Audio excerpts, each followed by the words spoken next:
Marx makes no sense. So-called post-structuralism intellectually deconstructs or breaks down structures/institutions of the modern era, particularly during the Enlightenment in the 17th to 18th century Europe. These structures include government, religion, science, and many others. Derrida was a 70s so-called post-structuralist philosopher and social theorist. Foucault is my favorite 70s post-structuralist pervert philosopher. Pseudo-intellectual crackpots such as Jordan Peterson, James Lindsay, and Brett Weinstein endlessly strawman Derrida and Foucault as postmodernists. Post-structuralists differ from postmodernists. Foucault and Derrida had heard of neither postmodernism nor post-structuralism when each were asked about them on separate occasions. Contrary to what dumbasses like Peterson say, Derrida and Foucault were often in opposition to each other. Derrida focused more on language, while Foucault was more interested in history. Both wrote about culture. Maurice Blanchot was a 20th century philosopher of ethics and a literary theorist who heavily influenced post-structuralists like Derrida and Foucault. Derrida wrote a book called Specters of Marx.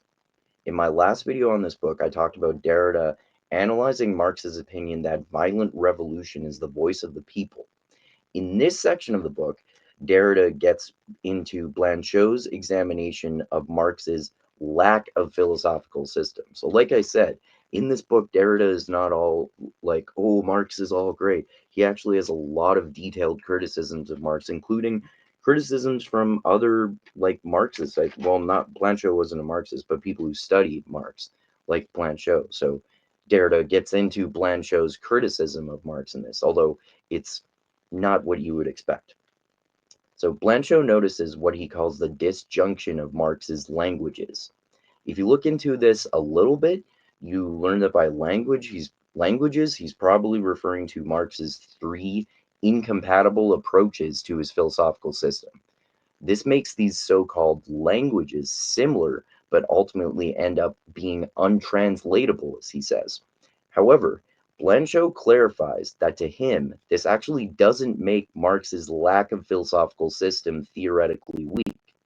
He counterintuitively claims that Marx's three disjointed languages that sound similar allow for, allow for an injunction. Blanchot says this injunction could not occur without the disjunction of the three languages. So basically, Blanchot argues that Marx's philosophical system makes no sense, but this is actually a good thing. And we'll get into this in a lot more detail next time, including criticisms of scientism that fit with some aspects of Marx's philosophical system, but are contradicted by other one or two of his other of the three languages. So Blanchot says that Marx's philosophical system makes no sense, but this is actually a good thing.